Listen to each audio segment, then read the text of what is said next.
함께 하나님의 말씀을 나누기를 원합니다. 어떤 코미디 프로그램을 만드는 PD가 이런 얘기를 한 적이 있습니다.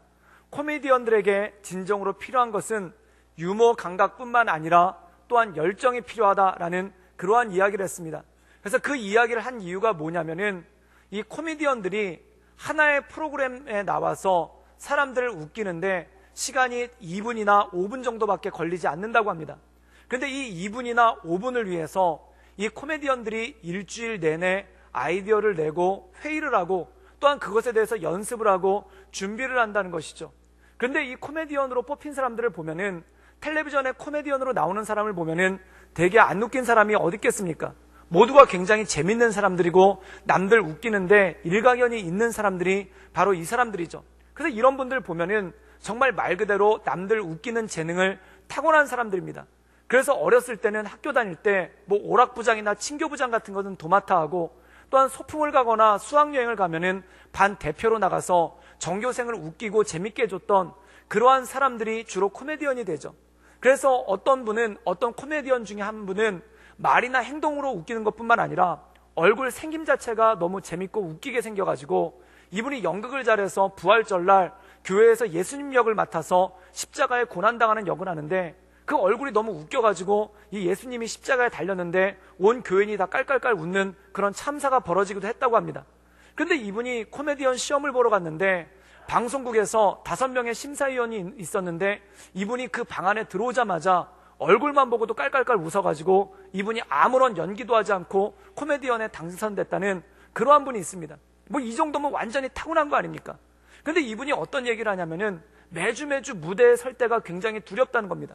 그게 뭐냐면 한 번 웃기는 거는 얼마든지 할 수 있는 거고 또한 10번 정도는 마음만 먹기면 얼마든지 웃길 수 있는데 그 이상이 넘어가면은 마음 가운데 두렵기 시작하다는 겁니다. 그래서 한 주는 무대에 서가지고 사람들을 참 재밌게 해줬는데 그 무대에 내려오면서 걱정이 다음 주는 또 어떻게 사람들을 재밌게 해줘야 될까? 그 걱정 때문에 일주일 내내 밤잠을 못 자고 또한 고민 가운데 빠지는 그런 일들이 허다는 거예요. 그리고 또 이분들이 일주일 내내 연습을 해서 무대에 섰는데 이 재밌지가 않아가지고 그것이 방송에는 나가지 않고 통째로 편집이 되면은 마음 가운데 굉장히 큰 고통과 마음 가운데 굉장히 큰 두려움이 있다는 거죠. 그래서 이 무대에 올라가기 전에 너무 힘들고 어렵다는 겁니다.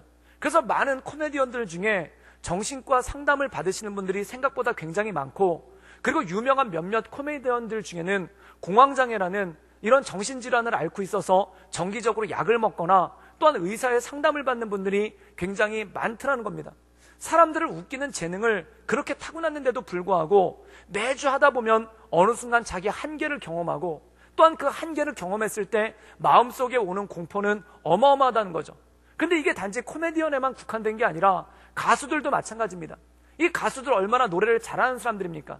근데 음반을 한번 내서 노래가 히트를 하고 나면은 마음 가운데 기쁜데 두려움이 오는 것이 뭐냐면 그 다음번 음반이 또 이렇게 인기가 있을까?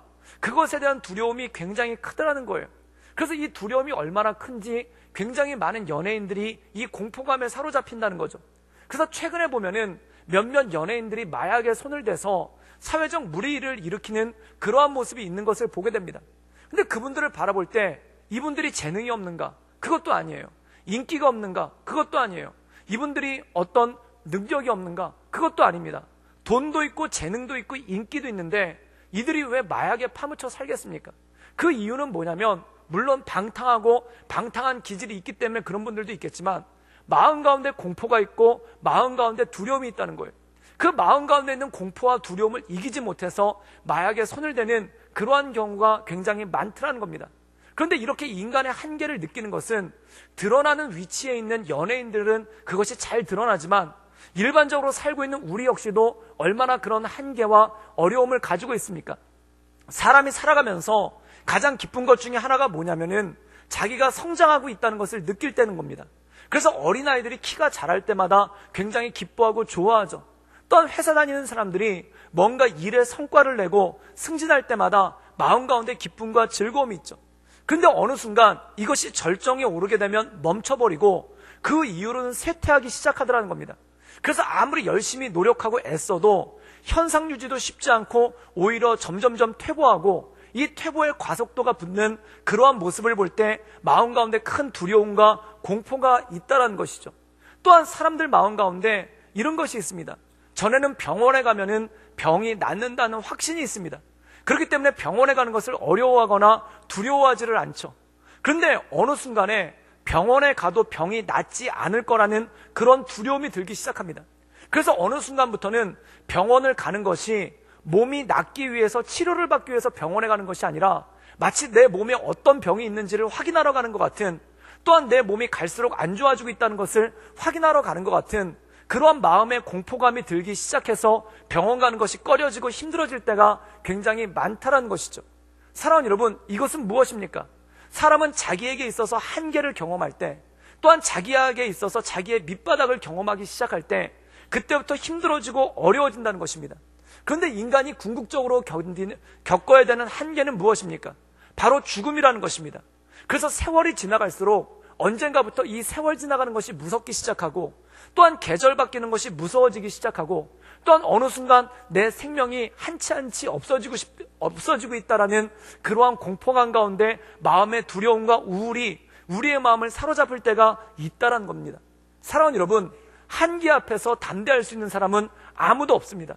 또한 한계 앞에서 언제까지 어깨를 펴고 당당할 수 있는 사람은 아무도 없다라는 거죠. 그렇지 않은 척하지만, 그리고 아무렇지 않은 척하지만 내 인생 가운데 한계를 경험하고, 또한 내 인생 가운데 뭔가 기울기 시작했다라는 것을 느끼기 시작할 때 그때 마음 가운데 오는 공포와 두려움은 어마어마해지기 시작한다는 겁니다. 그렇기 때문에 사람의 인생이라는 것은 늘 슬프고, 사람의 인생이라는 것은 그것 때문에 어려움을 겪고 나간다는 것이죠. 그런데 오늘 말씀 가운데 보면 전혀 새로운 말씀이 있습니다. 그 전혀 새로운 말씀이 무엇인가? 죽음이라는 것은 인간에게 피할 수 없는 한계인데, 그 죽음을 극복하신 주님, 그리고 그 죽음을 극복하시고 부활하신 예수님에 대한 소식이 오늘 말씀 가운데 나와 있다는 거죠. 즉 다시 말해서 모든 인간은 한계를 가지고 살고 있지만 우리가 예수님을 믿음을 통해 이 한계를 뛰어넘어 영원한 천국을 바라보고 천국의 소망을 가지고 있는 것, 우리에게는 한계가 있기 때문에 모든 사람은 절망할 수밖에 없지만 이 죽음을 뛰어넘는 소망, 즉 천국에 대한 소망이 있기 때문에 우리가 절망하는 것이 아니라 오히려 소망 가운데 나갈 수 있는 능력이 있다는 것입니다. 저는 오늘 부활절을 맞이하여 이 부활의 말씀을 나누고, 또한 이 부활의 말씀이 선포될 때 우리 모든 성도들 마음 가운데 있는 두려움이 사라지고 하나님께서 주시는 새 힘과 하나님께서 주시는 새 능력이 날마다 충만하기를 주님의 이름으로 축원합니다. 우리 함께 사도행전 2장 말씀을 함께 나누도록 하겠습니다. 우리 함께 사도행전 2장 29절에서 31절까지의 말씀을 함께 읽도록 하겠습니다. 우리 다 같이 읽겠습니다. 형제들아, 내가 조상 다윗에 대하여 담대히 말할 수 있노니 다윗이 죽어 장사되어 그 묘가 오늘까지 우리 중에 있도다. 그는 선지자라. 하나님이 이미 맹세하사 그 자손 중에서 한 사람을 그 위에 앉게 하리라 하심을 알고 미리 본 거로 그리스도의 부활을 말하되 그가 음부에 버림이 되지 않고 그의 육신이 썩음을 당하지 아니하시리라 하더니, 오늘 말씀 가운데 보면 부활하신 예수님에 대해서 베드로가 선포하는 장면이 나오게 되는 것을 보게 됩니다. 그렇다면 우리가 제자들을 볼 때 제자들은 어떤 사람입니까? 우리가 사복음서에 보면은 예수님께서 십자가에 달려 죽으셨을 때 제자들은 자신들의 한계를 절감하게 됩니다. 즉 아무것도 아닌 자신들, 또한 결심하고 결단하지만 번번이 무너지는 자신들, 또한 아무것도 할 수 없는 자신들의 한계를 경험하죠. 이 한계를 경험했을 때 제자들의 반응은 무엇입니까? 모두가 뿔뿔이 흩어졌다는 겁니다. 각자가 제갈 길로 갔다는 것이죠. 그런데 부활하신 예수님께서 이 제자들을 한 명 한 명 찾아가셔서 그들을 다시 불러 모으십니다. 그리고 그들에게 무엇에 대해서 말씀하시냐면 성령에 대해서 말씀하시고, 그리고 예수님께서 승천을 하시죠. 그리고 사도행전 2장, 오늘 우리가 읽었던 이 사도행전 2장에 보면은 이 12명의 제자들과 그리고 120명의 사람들이 함께 모여서 하나님께 간구하며 나갑니다. 그때 하나님께서 성령을 부어주시고 성령의 역사가 그들에게 임하는 놀라운 장면이 나오게 되는 것을 보게 됩니다. 그때 수많은 사람들이 모여서 성령이 임한 제자들을 바라보며 깜짝 놀래죠. 그때 이 베드로가 일어나서 예수님의 부활과 그 생명, 그리고 성령에 대해서 말씀하시는 장면이 오늘 말씀 가운데 나와 있다는 것입니다. 그런데 오늘 이 베드로가 선포하는 말씀 가운데 보면은 두 가지가 나온다는 겁니다. 첫 번째는 뭐냐면 다윗에 대해서 언급하고 있습니다. 이 다윗은 누굽니까? 이 이스라엘 사람들이 가장 위대하게 생각하는 사람, 그리고 인간 중에 가장 최고라고 생각하는 사람이 바로 다윗이라는 겁니다. 그런데 오늘 사도 이 베드로의 설교를 들으면은 이런 위대한 다윗, 또한 모든 것을 이겨나갈 수 있는 다윗에게도 한계가 있었다는 겁니다. 그 한계가 무엇인가? 그가 죽음의 한계를 이기지 못하고 그의 묘가 예루살렘에 있다라는 것이죠. 그런데 이 다윗과 다르게 죽음의 권세를 이기신 분이 있다는 겁니다. 이 죽음의 권세를 이기신 분이 누구신가? 바로 예수 그리스도라는 것이죠. 그래서 그가 예수 그리스도에 대해서 어떻게 묘사를 하고 있냐면, 그가 음부에 내려갔으나, 즉 무덤에 내려갔으나 무덤이 그를 가두지 못하고, 또한 무덤이 그를 붙잡지 못하고 그가 부활하셨다라는 말씀을 이 말씀 가운데 전하고 있다는 것입니다. 사랑하는 여러분, 부활은 무엇입니까? 죽은 자가 살아나는 것, 그리고 죽은 자가 죽음을 이기고 살아나는 것이 바로 부활의 능력이고 부활의 역사라는 거죠. 제가 교육전도사 때 이 유치부를 지도했던 적이 있습니다. 그래서 유치부 학생들에게 부활절날 부활에 대해서 설교를 하는데 유치부 애들한테 물어봤어요. 너희들은 어떻게 해야 부활할 수 있다고 생각하니? 그랬더니 앞에 있는 애가 손을 번쩍 들면서 뭐라고 얘기하냐면, 죽어야지만 부활할 수 있습니다. 그런 얘기를 하는 거예요. 그때 제가 깜짝 놀랐습니다. 그게 뭐냐면 진짜 그렇습니다. 죽어야지만 부활할 수가 있다는 겁니다. 부활은 무엇입니까? 죽었다 다시 살아나는 것, 새로운 생명이 주어지는 것, 이것이 부활 아닙니까? 그러면 부활하기 위해서 반드시 필요한 것 중에 하나가 뭐냐면 죽어야 된다는 겁니다. 이것은 무슨 뜻입니까? 우리가 부활 가운데 온전히 나가기 위해, 또한 부활의 신앙에 온전히 서기 위해 필요한 것이 뭐냐면 우리의 한계를 알아야 되고 우리의 연약함을 알아야 되고, 또한 우리가 죽을 수밖에 없는 존재인 것을 깨달아야 된다는 것이죠. 성경에 보면은 육신의 이 옷을 입고 오신 예수님께서 육신이 있으시기 때문에, 인간의 몸을 입으셨기 때문에 연약함을 드러내는 장면이 곳곳에 나오게 되는 것을 보게 됩니다. 이 마태복음 4장에 보면은 예수님께서 40일 동안 금식을 하시죠. 그런데 이 금식을 하셨을 때 성경에 뭐라고 표현이 되어 있는가? 줄였다. 예수님께서 금식하시고 줄이셨다라고 말씀하고 있습니다. 이 줄이셨다는 표현은 무엇입니까? 배가 고팠다는 겁니다. 예수님이 배가 고팠을 때, 금식하시고 나서 배가 고팠을 때 어떤 일이 생기냐면 마귀가 와서 유혹을 하고 돌을 떡으로 만들라는 유혹을 하는 장면이 나오게 되는 것을 보게 됩니다. 사랑하는 여러분, 사람은 언제 유혹을 받습니까? 내가 약할 때, 내가 연약할 때 유혹을 받는 것이 사람 아니겠습니까? 그래서 우리나라 속담에 어떤 속담이 있냐면 3일을 굶어서 담을 넘지 않을 사람이 없다라고 얘기합니다. 이건 뭐냐면 그만큼 인간의 연약함, 배가 고팠을 때, 그리고 연약했을 때, 먹지 못했을 때 연약함을 경험할 수 있다는 것이죠. 아마 많은 분들이 금식해 보시면은 느끼는 것 중에 하나가, 이 금식을 하면 영적으로도 민감해지는 게 아니라, 영적으로도 민감해질 뿐만 아니라 코도 굉장히 민감해져요. 그래서 동네방네 어떤 음식 하는지 냄새가 다 나더라고요. 그리고 또 하나의 특징은 뭐냐면 시간이 엄청나게 천천히 간다는 겁니다. 세월이 너무 빠르신 분들은 금식 한번 해보십시오. 하루가 그렇게 길 수가 없어요. 그리고 유혹을 받는 것이 너무너무 많아진다는 겁니다. 전에는 누가 먹을 걸 가지고 앞에다 들이대도 전혀 유혹받는 게 없는데, 이제는 찾아서 유혹받는 그러한 경우가 굉장히 많을 때가 있다는 겁니다. 제가 잘 아는 목사님 한 분이 교회에 어려움이 생겨서 21일 동안 금식하려고 기도원에 올라갔다는 거예요. 근데 이분이 일주일을 금식을 하니까 너무 배가 고파서 견딜 수가 없더라는 겁니다. 그래서 이분이 너무 힘들어 하시니까 먼저 금식을 하셨던 목사님 한 분이 금식을 끝내고 내려가면서 그분 손에다 귤을 하나 쥐어주신 거예요. 그래서 뭐라고 얘기했냐면, 너무 배가 고프면은 냄새를 한 번씩 맡으면 그나마 괜찮으니까 자기가 금식하면서 썼던 그 귤을 갖다가 그 21일 동안 손에 꼭 쥐고 있어서 말랑말랑해졌을 뿐만 아니라 따뜻해지기까지 한 그 귤을 갖다가 그 목사님 손에다 쥐어주고 내려가셨더라는 거예요. 그래서 이 목사님이 너무 힘들어가지고 그 귤 냄새를 맡으려고 그걸 코에다 집어댔는데 너무 세게 잡아가지고 이 귤이 터지면서 즙 하나가 와서 입에 쏙 들어갔더라는 거예요. 그때 어떤 일이 벌어졌냐면 흑백이던 세상이 갑자기 칼라로 바뀌더래요. 그러면서 금식이고 뭐고 도저히 못 견디겠어서 그 귤을 갖다가 껍질째 다 드시고 금식을 포기하고 내려오셨다는 겁니다. 사랑하는 여러분, 사람은 배고프면 유혹받습니다. 그리고 사람은 배고프면은 약해지고 연약해진다는 거죠. 그런데 예수님께서도 줄이셔서 그 줄이심으로 말미암아 마귀에게 유혹을 받으셨다는 거예요. 또 성경에 보면 어떤 말씀이 나오냐면은 예수님께서 피곤하셔서 제자들과 배를 타고 이동하는데 그 배에서 주무셨다는 장면이 나옵니다. 사랑하는 여러분, 하루 종일 사역하시고 밤중에 다른 지역으로 옮기기 위해서 배를 탔는데 풍랑이 붑니다. 그런데 그 풍랑이 불매도 불구하고 예수님께서 그 배에서 깊이 잠들었다는 거예요. 어떤 분들은 그런 얘기를 합니다. 예수님께서 제자들을 시험하려고, 제자들이 어떻게 하나 보려고 그냥 주무시는 척을 했다라고 얘기합니다. 근데 성경에 보면은 진짜 피곤해서 주무신 거예요. 사랑하는 여러분, 인간이 피곤하면 잠이 오지 않습니까?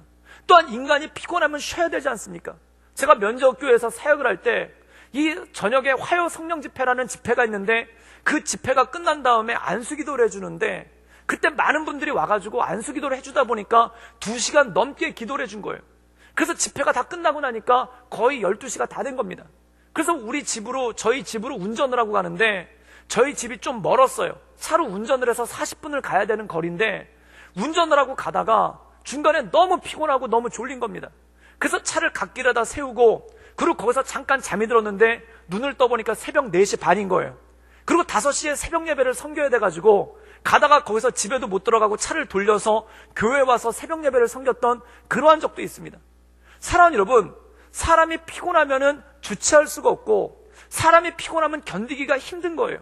그런데 예수님 역시도 하루 종일 사역을 하시고 난 다음에 얼마나 피곤하셨는지 배가 풍랑에 흔들리고 있음에도 불구하고 거기서 잠을 주무셨다는 겁니다. 그런데 참 사람 인생사가 참 신기한 것이 바쁠 때는 이렇게 일이 몰려오기 시작하다가 또한 바쁠 때는 이렇게 사람이 몰려오기 시작하다가 또한 바쁠 때는 이렇게 많은 일들이 생기다가 이것이 한번 썰물처럼 싹 빠져나갈 때가 있어요. 그럼 이 썰물처럼 빠져나가면은 갑자기 일도 끊기고 사람도 끊기고 시간이 너무너무 많아질 때가, 경험할 때가 있더라는 것입니다. 사랑하는 여러분, 사람이 살아가면서 힘든 것 중에 하나가 뭘까요? 바로 배신감입니다. 이 배신감이 배고픔보다도 피곤함보다도 더 힘든 것이 바로 배신감입니다. 우리가 성경에 보면은 예수님께서 예루살렘에 입성하셨을 때 수많은 사람들이 밀물처럼 몰려왔습니다. 그리고 종려나무 가지를 흔들면서 예수님 우리 왕이시라고, 우리를 구원해달라고 얘기를 하죠. 그런데 불과 일주일 만에 이 사람들이 다 썰물처럼 빠져나갑니다. 그리고 예수님께서 십자가에 달리셨을 때 예수님 주변에 아무도 없었고 오히려 예수님을 저주하고 욕하는 사람들만 잔뜩 모여들었던 것을 볼 때가 있다는 것이죠. 사랑하는 여러분, 우리 삶이 그럴 때가 있습니다. 언제는 일이 너무 많이 와가지고, 또한 언제는 사람이 너무 많이 와서, 또한 언제는 나를 찾는 데가 너무 많아서, 언제는 사람들이 내가 꼭 필요하다고 부탁을 해서 정신없이 바쁠 때가 있는데 갑자기 어느 한순간에 이것이 싹 빠져나갈 때가 있습니다. 그래서 일주일 내내 있어봐도 약속이 단 한 건도 없을 때가 있고, 또한 일주일 내내 있어봐도 전화가 단 한 통이 걸려오지 않을 때가 있고, 또한 내가 다른 사람한테 전화를 걸었는데 이 사람이 전화를 받지 않을 때도 있다는 거예요. 그때 마음 가운데 오는 것이 무엇입니까? 엄청난 외로움이 옵니다. 그리고 그 외로움과 더불어 배신감이 느껴질 때가 굉장히 많다는 것이죠. 사랑하는 여러분, 사람이 제일 힘들고 어려울 때가 언제냐면 내가 사랑하는 사람으로부터 배신받을 때예요. 또한 내가 사랑하는 사람들이 나를 외면할 때 이것만큼 힘든 것이 어디 있겠습니까? 그 서울에 대학가가 몰려있는 신촌에 술집 이름이 뭐가 있냐면 도서관이라는 술집이 있습니다. 근데 거기 학생들이 도서관이라는 술집에서 술을 먹다가 집에서 엄마가 전화를 거는 거예요. 얘 너 어디니? 그럼 내 도서관이에요. 이러고 얘기를 하면서 술을 먹는다는 겁니다. 또 강남에 어떤 룸사롱 이름은 거래처라는 룸사롱이 있답니다. 그래서 남편 되시는 분들이 집에 안 들어가고 거기서 술을 먹고 있는데 집에서 아내가 전화를 해서 여보 어디에요? 라고 물어보면 거래처, 그렇게 얘기하면서 거기서 술을 먹고 있다는 거예요. 사랑하는 여러분, 세상에 제일 힘들고 어려운 것이 무엇입니까? 사랑하는 사람을 믿을 수 없을 때 그것만큼 힘들고 그것만큼 어려운 것이 어디 있겠습니까? 아내가 남편을 너무 사랑해요. 그런데 남편을 믿을 수가 없는 거예요. 또한 남편이 아내를 너무 사랑해요. 그런데 그 아내를 믿을 수가 없는 거예요. 또한 부모님들 가운데 자녀를 사랑하지 않는 분이 어디 있겠습니까? 그런데 이 자녀들을 믿을 수가 없는 거예요. 사랑하는 여러분, 세상에 가장 슬픈 이야기가 이겁니다. 사람은 사랑할 존재이지 믿을 존재가 아니다. 이거만큼 슬픈 독백이 어딨고 이거만큼 슬픈 이야기가 어딨겠습니까? 내가 누군가를 너무 사랑하는데 그 사람을 도저히 믿을 수가 없는 거예요. 내가 누군가를 너무나 아끼는데 그 사람을 도저히 신뢰할 수가 없는 거예요. 이거만큼 슬프고 이거만큼 어려운 것이 어딨겠습니까? 그런데 예수님께서 제자들을 바라보셨을 때 이 제자들을 너무나 사랑하지만 예수님께서 그들을 아신 거예요. 그들을 신뢰할 수 없다는 걸 아시고 그들을 믿을 수 없다는 걸 아신 거예요. 그래서 예수님께서 쓸쓸하게 하신 말씀이 뭐냐면 오늘 밤이 지나기 전에 너희가 다 나를 배신하고 떠날 것이다 라는 그러한 말씀을 하시지 않습니까? 그리고 실제로 제자들이 절대 그러지 않겠노라고, 절대 예수님을 떠나지 않겠노라고 고백했지만 그들이 떠나버리는 그러한 모습 가운데 갈 때 예수님 마음이 얼마나 쓸쓸하고 얼마나 아프셨겠습니까? 그런데 사랑하는 여러분, 이렇게 배고픔과 피곤함과 외로움과 배신감으로만 끝나는 게 아닙니다. 예수님께서 인간이 경험할 수 있는 최고의 연약함, 또한 인간이 경험할 수 있는 최고의 고통, 십자가에서 죽으시고 무덤에 묻히셨다는 거죠. 그래서 성경에서는 이렇게 모든 고난을 당하시고 또한 사람으로서 겪을 수 있는 모든 어려움을 겪으신 그 예수님을 가리켜서 히브리서 4장에는 뭐라고 말씀하냐면 우리에게 있는 대제사장은 우리의 연약함을 채울하지 못하는 분이 아니다 라고 말씀하고 있습니다. 여기서 채울이란 무엇입니까? 모르는 분이 아니라는 겁니다. 우리가 겪고 있는 배고픔, 우리가 겪고 있는 외로움, 또한 우리가 겪고 있는 아픔, 또한 우리가 겪고 있는 고통, 우리가 겪고 있는 그 두려움을 우리 예수님은 다 아시는 분이라는 것입니다. 그런데 중요한 것은 무엇인가? 우리의 연약함을 아시지만 시험에 빠지지 아니하시고 또한 우리의 연약함을 모두 경험하셨지만 그가 쓰러지지 않으시고 모든 것을 이기시고 승리한 분이 바로 예수님이라는 것입니다. 그래서 성경은 뭐라고 말씀하시는가? 그가 모든 사망의 권세를 이겼다. 그가 모든 인간의 연약함을 이겼다라고 말씀하는 것이 바로 그것 아닙니까? 그리고 그것의 가장 절정을 이루는 것이 무엇인가? 바로 죽음의 권세를 이기신, 사망의 권세를 이기신 부활하신 예수 그리스도인 줄을 믿습니다. 그렇다면 이 부활하신 주님을 우리가 믿고 나갈 때, 이 부활하신 주님을 우리가 붙잡고 나갈 때 우리에게 어떠한 역사가 나타나겠습니까? 요한복음 11장에는 이 부활에 대해서 예수님이 이렇게 말씀하십니다. 나는 부활이요 생명이니 나를 믿는 자는 죽어도 살겠다는 것입니다. 사랑하는 여러분, 예수님을 믿고 나갈 때 우리에게 영원한 생명이 있음을 믿습니다. 우리가 예수 그리스도를 믿고 나갈 때 우리가 모든 한계를 뛰어넘어 하나님의 능력 가운데 온전히 살아갈 수 있는 능력이 우리 삶 가운데 주어질 줄 믿습니다. 그럼 이것이 어떻게 가능하겠습니까? 어떤 작가가 쓴 시에 보니까 이런 시가 있더라고요. 그 시 제목이 돌과 물이에요. 이 돌과 물이라는 시 제목에 보면은 이렇게 시가 나옵니다. 그게 뭐냐면 어떤 돌이라도 꽃잎처럼 물 위에 뜰 수는 없다. 어떤 돌이라도 반드시 물에 가라앉는다는 거예요. 그런데 이 돌이 커다란 배에 탈 수만 있다면, 이 돌이 커다란 배에 실릴 수만 있다면 이 돌은 어떤 풍랑이 다가와도 바다에 가라앉지 않는다는 것입니다. 그리고 뭐라고 얘기를 하냐면 우리의 인생이 이러한 돌과 같다. 그리고 우리가 살아가는 이 세상이 거대한 바다와 똑같다. 어떤 사람도 어떤 인생도 최선을 다해도 이 물에 가라앉지 않을 수가 없다라는 겁니다. 그런데 우리 인생 가운데 예수님이란 배를 탄다면, 우리 인생 가운데 예수님을 의지하고 나간다면 이 물에 빠지지 않고 우리의 삶을 온전히 나갈 수 있는 능력이 생긴다는 것입니다. 사랑하는 여러분, 예수 그리스도로 힘입어 날마다 승리하며 나갈 수 있기를 주님의 이름으로 축원합니다. 사랑하는 여러분, 돌은 물 위에 절대 뜰 수 없습니다. 자기 힘으로 뜰 수 없는 거예요. 아무리 잘게 쪼개도, 그리고 그 속을 파서 아무리 가볍게 해도 돌은 절대 물 위에 뜰 수 없습니다. 그럼 돌이 뜨기 위해서는 어떻게 해야 되는가? 배에 실리면 그 돌이 아무리 큰 돌이라도, 그 돌이 아무리 무거운 돌이더라도 바다 위에 당당하게 떨 수 있는 능력이 있다는 것이죠. 사랑하는 여러분, 사람이 어떻게 자기의 한계를 극복할 수 있겠습니까? 사람이 어떻게 자기의 연약함을 이겨나갈 수 있겠습니까? 사람이 어떻게 살아가면서 배고픔과 외로움과 두려움과 공포와 또한 죽음의 그림자를 이겨나갈 수 있겠습니까? 그러나 예수님을 믿을 때, 예수님을 붙잡고 나갈 때 천국의 소망으로 말미암아 우리에게 새로운 삶을 주시는 주님으로 말미암아 우리가 이 모든 것들을 이겨나갈 수 있는 힘과 능력이 우리에게 주어질 줄 믿습니다. 그것이 바로 부활의 소망이라는 것입니다. 그래서 주님께서 우리에게 이렇게 말씀하십니다. 나는 부활이요 생명이다. 나는 죽음의 권세를 이겼다. 나는 세상의 모든 연약함의 권세를 이겼다. 그러므로 나를 믿는 자는, 나를 따르는 자는, 나를 영접하는 자는 죽어도 사는 하나님의 역사가 우리 삶 가운데 주어질 줄 믿습니다. 그것을 바라보며 나가는 것, 그것을 소망하며 나가는 것이 바로 성도고 그리스도인들의 모습이라는 것이죠. 그렇다면 이것을 알고 있는 우리가 어떠한 삶을 살아가야 되는가? 그것에 대해서 다시 한번 말씀하고 있는 것이 오늘 사도행전에 나옵니다. 우리 함께 사도행전 2장 32절의 말씀을 읽겠습니다. 우리 다 같이 읽겠습니다. 이 예수를 하나님이 살리신지라 우리가 다 이 일의 증인이로다. 그렇다면 예수님을 믿을 때, 부활이요 생명이신 예수님을 믿을 때 우리가 죽어도 산다라고 말씀하고 있습니다. 이 무덤의 권세를 이기신 예수님, 인간의 절망의 권세를 이기신 예수님, 인간의 한계의 권세를 이기신 예수님으로 말미암아 우리가 새롭게 사는 능력이 주어진다는 것입니다. 그럼 우리의 삶은 무엇인가? 이 일을 증거한다는 것입니다. 이 일의 증인이라는 것입니다. 그렇다면 부활의 주님을 증거하는 삶은 어떤 삶이겠습니까?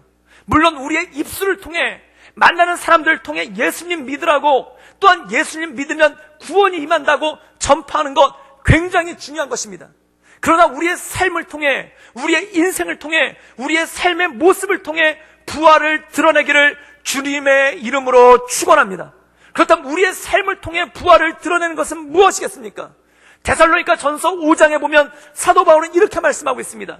항상 기뻐하라, 쉬지 말고 기도하라, 범사에 감사하라. 이는 그리스도 예수 안에서 너희를 향하신 하나님의 뜻이니라.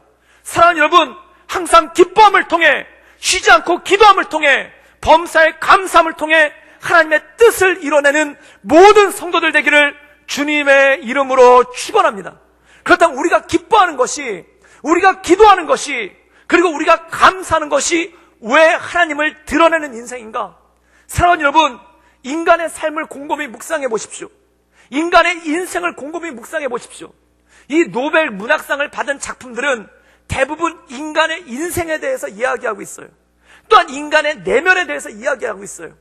그런데 그 작품들의 결론은 뭐냐면, 사람은 울면서 태어나고 고민하면서 살아가다가 슬픔 가운데 죽는 것이 인생이라는 거예요.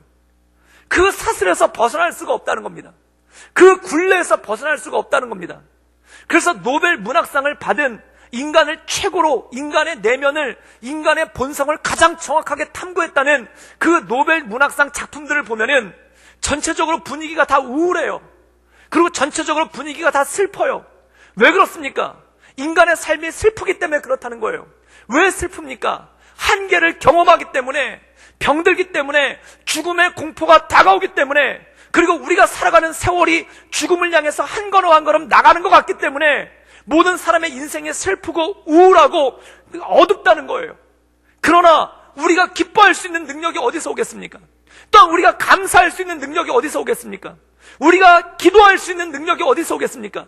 바로 예수 그리스도를 바라볼 때 그 예수 그리스도의 은혜의 빛이, 그 예수 그리스도의 생명의 빛이 우리에게 임할 때 우리에게 새 힘과 새 소망이 이루어지는 줄 믿습니다.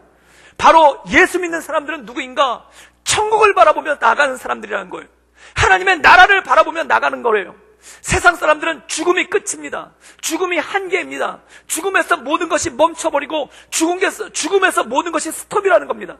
그런데 우리는 죽음을 향해 나가지만 죽음이 끝이 아니라 죽음은 단지 관문일 뿐이고 그 관문을 통해 하나님의 영원한 나라, 영원한 천국으로 가는 줄 믿습니다. 그게 바로 영생인 거예요.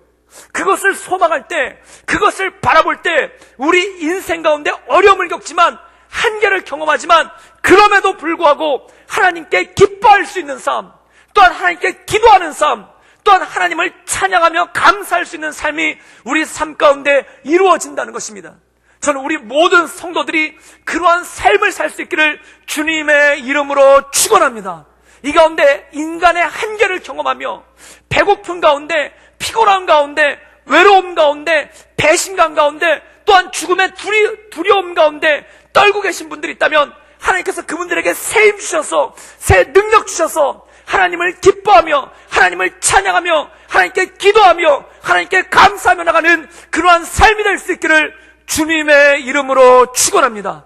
그렇다면 어떻게 우리가 이러한 삶을 살 수 있는가? 그것을 사도행전 2장 33절에 이렇게 말씀하고 있습니다. 우리 다 같이 함께 읽겠습니다. 시작. 하나님이 오른손으로 예수를 높이심에 그가 약속하신 성령의 아버지께 받아서 너희가 보고 듣는 이것을 부어 주셨느니라. 오늘 말씀 가운데 성령께서 우리에게 보이신다는 거예요. 성령께서 우리에게 역사하신다는 거예요. 성령께서 우리에게 붙잡아 주신다는 거예요. 저는 우리 모든 성도님들이 성령 충만하기를 주님의 이름으로 축원합니다. 성령 충만의 능력은 무엇입니까? 물론 표면적으로 방언을 하거나 예언을 하거나 어떤 능력을 행하는 것도 있습니다. 너무나 좋은 일입니다. 그러나 성령 충만할 때 우리 마음 가운데 내면이 바뀐다는 거예요. 성령 충만할 때 우리 마음의 생각이 바뀐다는 거예요. 그 바뀌는 생각이 무엇인가? 내 한계를 뛰어넘어, 내 두려움을 뛰어넘어, 내 배고픔을 뛰어넘어, 내 공포를 뛰어넘어 나를 붙잡아 주실 그 하나님만을 바라보며 하나님 말씀 가운데 승리하며 나갈 수 있기를 주님의 이름으로 축원합니다. 그것이 바로 성령 충만이라는 것입니다. 그래서 시편 23편에 다윗은 뭐라고 고백하고 있는가? 내가 사망의 음침한 골짜기를 다닐지라도 나는 두려워하지 않는다. 주의 막대기와 주의 지팡이가 나를 안위하시나이다. 내 삶은 사망의 음침한 골짜기지만 나를 붙잡아 주시는, 나를 지켜주시고 보호해 주시는 그 주님으로 말미암아 산다라는 거예요. 사랑하는 여러분, 우리가 살아가는 이 세상이 사망의 음침한 골짜기 같이 두려운 곳입니다. 한계를 경험하는 것입니다. 어두운 곳입니다. 그러나 주님을 바라봄으로, 주의 지팡이와 막대기를 바라봄으로 승리하며 나가는 모든 성도들 되기를 주님의 이름으로 축원합니다.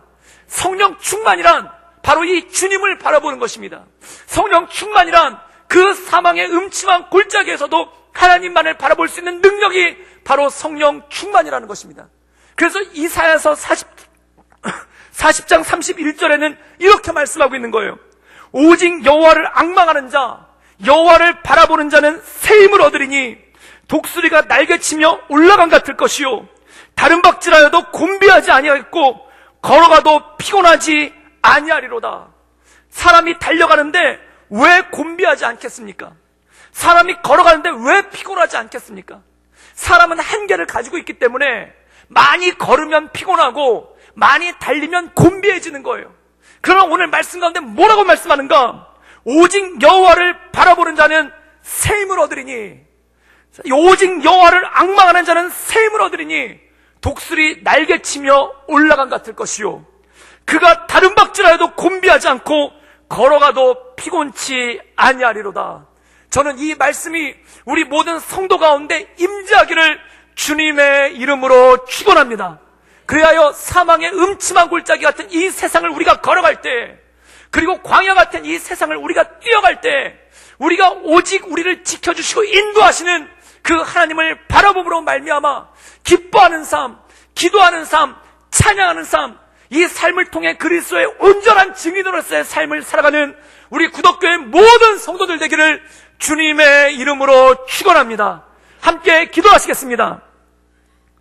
늘 언제나 살아서 역사하신 주님, 주님을 바라보며 날마다 하나님의 은혜 가운데 나가길 원합니다. 주님만을 바라보며 주님의 인도하신 가운데 나가길 원합니다.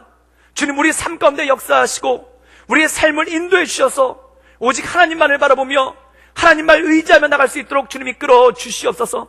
때로 우리 성도들 가운데 사망의 음침한 골짜기를 걸어가고 뛰어가는 것 같은 피곤함과 곤비함이 있는 성도들이 있다면 한 그들에게 새 힘 주시사 오직 여호와 하나님만을 바라보며 부활하신 주님만을 바라보며 승리하며 나갈 수 있도록 주님 도와주시고 역사하여 주시옵소서. 새 힘을 더하여 주옵소서. 새 능력을 덧입혀 주시옵소서. 주님께 모든 걸 부탁드리오며 살아서 역사하시는 주 예수 그리스도의 이름으로 감사하며 기도드리옵나이다. 아멘. 할렐루야. 우리 하나님께 감사와 영광의 박수 올려드리겠습니다. 아멘.